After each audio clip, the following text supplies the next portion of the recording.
So just as I said, just as slave owners used these tactics to strengthen their economic and social power, we're seeing that in the 1960s, actual sexual violence is also useful in strengthening the Jim Crow system, but also trying to dismantle and disrupt this movement. Prevalent beliefs, such as one Southern politician declared in the early 1900s, was that, and I quote, "There's no such thing as a virtuous color girl over the age of 14." So it gives you an idea of how they thought of.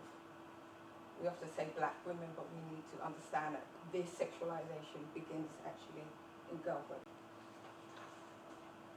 So these pervasive beliefs of black female promiscuity dangerously intersected with the civil rights movement, and in particular with this protest method known as the jailing. So for instance, according to the Medical Committee of Human Rights, which was formed to provide medical assistance to civil rights workers during 1964 Mississippi Freedom Project, police officers frequently, and I quote, "pulled up women's dresses and fondled their breasts."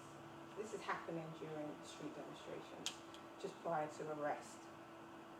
Likewise, Len Holt recalled in protest in Danville, Virginia, and this was in 1963, and I quote, that women had been beaten between their thighs, on their buttocks, and on their breasts.